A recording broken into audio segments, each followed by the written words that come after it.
Alright, so on to with the reality of doing yard work. So what I'm doing here, this is the little greenhouse that I'm making. You know, I have morning glory problem with the roots, right? So I have to put a barrier. So I put wood in here. Now, if I was going to put drainage in here, this strip of, you know, this little bit of dugout dirt would be, you know, 15 times wider, right? And then I would put rocks with the drainage, but here I don't need drainage because with these things here, yesterday I just sledgehammered them in. So I may go down and put some sort of a barrier because, again, I don't want morning glory coming in all over the place. This one here's already been done, but it's not that deep. This one is just an old piece of wood here, you can see, right? So I'm using that one, so it goes down far enough, at least for this side. So this is important because not only does it provide insulation from the elements when it gets cold, you know, it also prevents the morning glory and any invasive root that likes to go through the ground as it spreads on top, right? It kind of gives it the barrier. So if anything, the thing is just going to come up onto the greenhouse itself. It will attach itself on the outside, the morning glory, and it will crawl up. So we'll be back. Okay, so what you want after you dig your little hole, your ditch, right? You put your board in there. Right, and that goes in. That's probably a good 10 inches anyway, almost a foot. And then I'm going to sift in some dirt with no roots. As you can see, I got roots all over in here.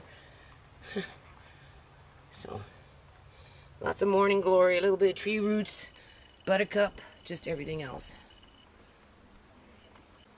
So we're moving on to this one in the back. This is getting to be a big one here. I don't know what number it is anymore. So 1, 2, 3, 4, 5, 6, 7, 8 in the front. 7 in the front for sure anyway. 6, 5. So we're going to get into this one. So basically what I'm doing here is I'm making a path. Right. We put the board in. Okay, you can see it.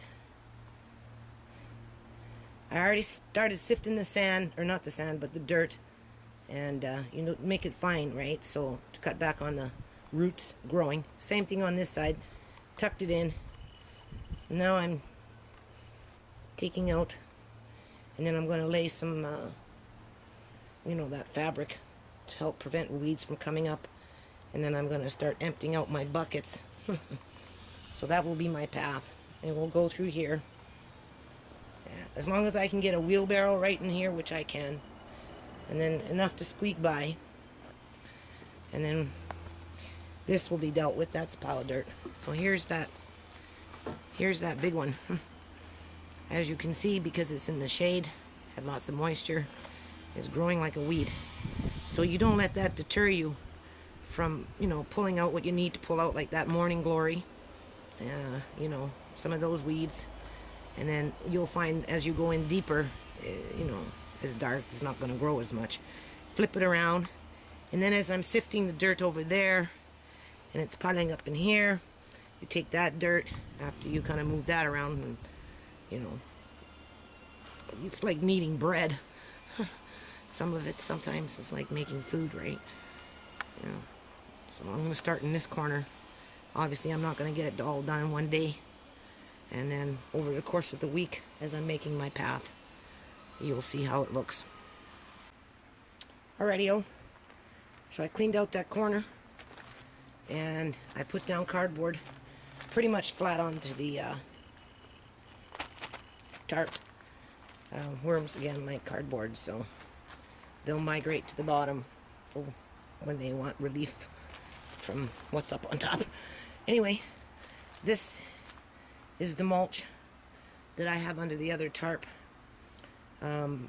But I don't have a wood chip cutters, right? So it takes a long time for it to decompose. So I'm just trying it out, and I've rearranged it. And now I'm going to go back over to the greenhouse area there and start sifting the dirt and piling it in there. And then after, I'll be throwing some of this on top, and then we'll just kind of move our way along.